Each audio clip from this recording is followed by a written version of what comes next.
A kimono dress is a type of dress where the bodies and the sleeve are cut together. There is no armhole, there is no dart intake. The bodies is cut together with the sleeve. So that is why it is called a kimono dress. Okay, so the first step is to take the measurement of the sleeve. The sleeve measurement is taken together with the back measurement, which I will be showing you now.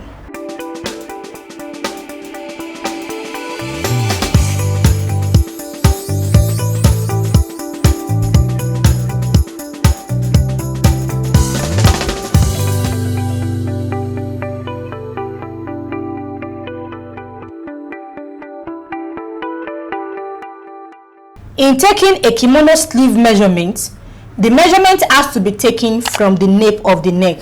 That is the bone at the back of the neck. Purposely because the bodies and the sleeve will be cut together. No armhole separately, there is no joining. Okay, if you can remember in the foundational course, I told you guys we have 3 categories of sleeve, which are the satin sleeve, the raglan sleeve, and the kimono sleeve. Okay, the satin sleeve are the type of sleeve whereby you have the armhole, then you cut out your sleeve separately, then you set it inside the armhole. So that is why it is called set in. You set the sleeve and the armhole together, then you joined. While the raglan sleeve is a type of sleeve whereby part of the bodies is cut together with the sleeve. This type of sleeve can be seen on jersey or t-shirts. And the third category of sleeve is a kimono sleeve. A kimono sleeve is cut together with the bodies, which I will be showing you how to take the measurement right now. So in taking this measurement, the measuring tape comes from the nape of the neck, like so. That is the bone on the neck.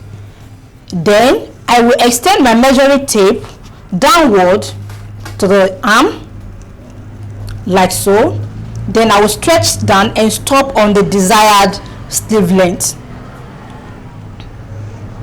If I want my sleeve to stop on the elbow, I will have it here. So my sleeve measurement will be 19 inches.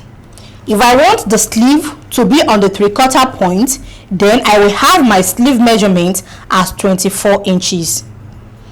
And if I want it to be on the wrist, then I will have my sleeve measurement as 29 inches. Another way of taking this measurement is taking this measurement from the center of the sleeve. But when you are making use of this method, you have to be very careful, and you must always remember you will need to add the back measurement.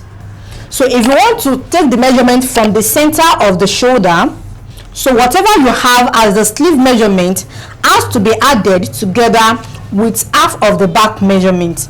But to make this easier, I prefer taking the measurement from the nape of the neck, like so, then to the desired sleeve length. So that is how to take a kimono sleeve measurement.